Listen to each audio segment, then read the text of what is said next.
السلام عليكم ورحمة الله وبركاته ومغفرته. یو محترم پوښتنه کړې ده چې یو خاوند د ښځې سره جماع نه کوي، د ښځې ورلره هوا وسي،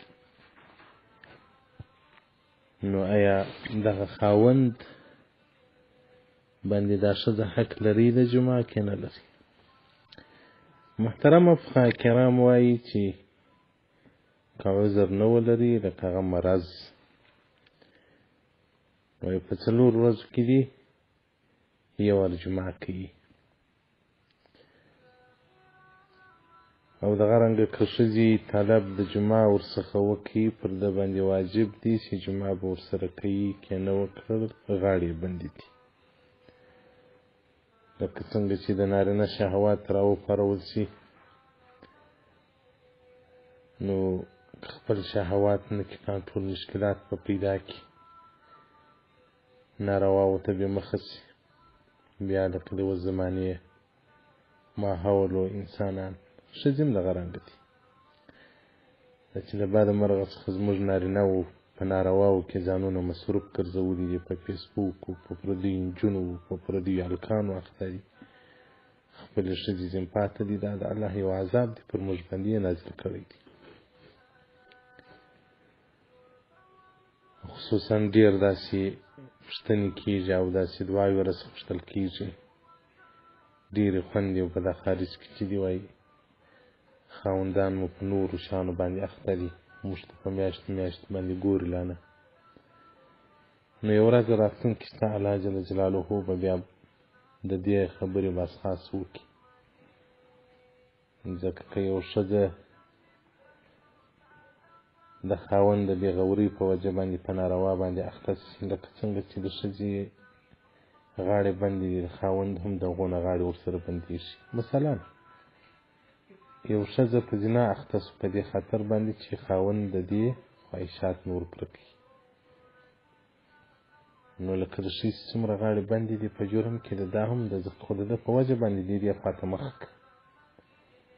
نو هغه خوندو ته چې خاوندان یې هغه په دغه نارواو په مشکلاتو کې مبتلا یي او دوی خپل خواهشات پوره کول ځینې غواړي، هغه د الله څخه وبېرېږي، دی دې نو نه کوي چې وایي خاوند مې پردي نجونو پسې دی، یا خاوند مې په هلکانو پسې دی، نو زما یې نو بیا څه، زما د شهوتو، زما د ناروا دروازه نو چا رابنده کړې ده، بس تا په خپله مخه چې هر څه چې کول هغه کوي. یا ته له الله څخه وبېرېږه. دا چې دی د الله څخه نه بېرېږي، خپل ناموس، خپل عزت یې پرېښی دي، په نورو ښځو په نورو نڅاوو باندې اخته وي. ته خو د الله څخه وبېرېږه. که شهوت ډېر وي، روژې شروع کړه، د الله جل جلاله په عبادت یې کنټرول کړه، او نارینه‌وو ته دا خواست کوو چې د الله څخه وبېرېږي، د الله جل جلاله څخه وبېرېږي، د خپل قبر په خاطر باندې دغه ناروایي پرېږدي. رسول الله صلی الله علیه و آله وصحبه وسلم فرمایي، وایي که دې یو ښځه ولیده هوا دې ورته وسوله، رسول الله صلی الله علیه وسلم وایي زه خپل کور ته، هلته هم دغه ډول کیسه ده چې هلته کیسه کې یو ښځه ولیدله، د هغې او د ستا د ښځې هېڅ فرق نشته. نو له بده مرغه له حرمینو څخه نیولې د مکې مکرمې څخه، بیا د مدینې منورې څخه، نو ځه باره تر افغانستان او تر پاکستانه راځه، تر کاناډا او تر جرمني او تر امریکا او تر دغو ملکو پورې ځه. داسې ډېرې خوندو شکایتونه راته کړي دي چې نارینه هم په زناو باندې اخته دي، په موږ کې فکر را نه کوي. عمر رضی الله تعالی عنه وایي مخکې تر اسلام یې هم څو اعماله نه دي کړي، شراب مې نه دي څښلي، زنا مې نه ده کړې، درواغ مې نه دي ویلي. زنا مې په دې خاطر نه ده کړې چې په زړه کې به کله وسوسه راته پیدا شو، نو بیا به مې فکر وکړي چې دغه نجلۍ خو مور لري او هم ورور لري، هم پلار لري، نو د دغه نجلۍ سره که ته زنا وکړې، نو آیا ستا هم دغه رنګه خور ستا، دغه رنګه دي مور ستا، دغه رنګه دي ښځه ستا، دغه رنګه دي قریبان ستا، نو ستا قریب ته څوک دا ډول په بد نظر وګوري، ستا نفس و غیرت یې نه مني، نو بل هم دغه رنګه دی. نو هر مؤمن ته پکار ده چې د خپل قبر په خاطر باندې سترګې کنټرول کړي، فرض کنټرول کړي، ژبه کنټرول کړي. رسول الله صلی الله علیه و آله و صحبه وسلم وایي د دوه شیانو ضمانت راکړي، د جنت ضمانت به زه درکړم. د ژبې ضمانت رسول الله وایي راکړي، په غیبت و په چغلګري و په عبس کارو کې مه مشغول کوئ، او د فرجو ضمانت مو راکړي. رسول الله صلی الله علیه وسلم وایي د جنت ضامن مو زه یم. نو خو نه زموږ سترګې په کنټرول کې دي، په فیسبوک مشغوله دي، نه مو لاس په کنټرول کې دي، نه پښې په کنټرول کې دي. دغه فیسبوک انسانان په دومره عظیمو نارواو باندې مبتلا کړل چې خپلې معنی ځم پاته دي په پردیو ښځو کې سترګې. دا یو شیطاني عادت دی، یو شیطاني خوند دی چې د بغیرم شاپیرۍ دي په نکاح وي، خو لیکن چاته د یو خیرنې ښځې سره زنا وکړي، بس هغه د زنا خوند شیطاني خوند عبارت پسې ور اخلي، هغه ښایسته ښځه به پاتې وي.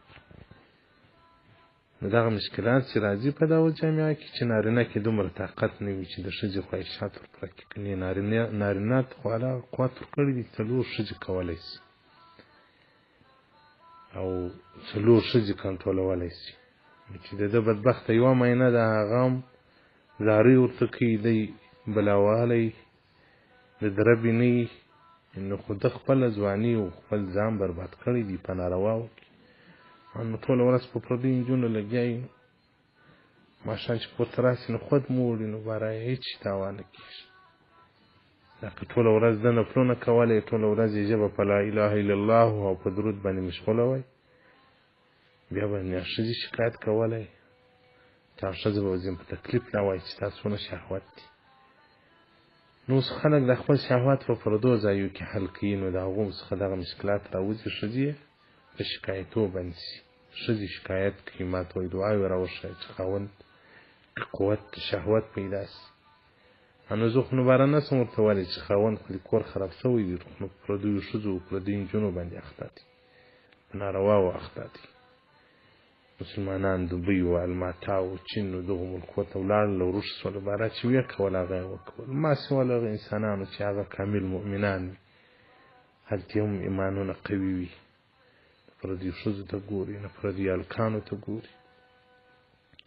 نو محترمینو هغه رغه څوک چې ښځه ورڅخه مطالبه ده جماع وکړي، پر ده باندې واجب ده چې د هغې سره به خپل هغه د ژوند مناسبات پوره کوي. رد المحتار جلد 2 صفحه 432 مبحث القسم. والسلام عليكم ورحمة الله وبركاته ومغفرته.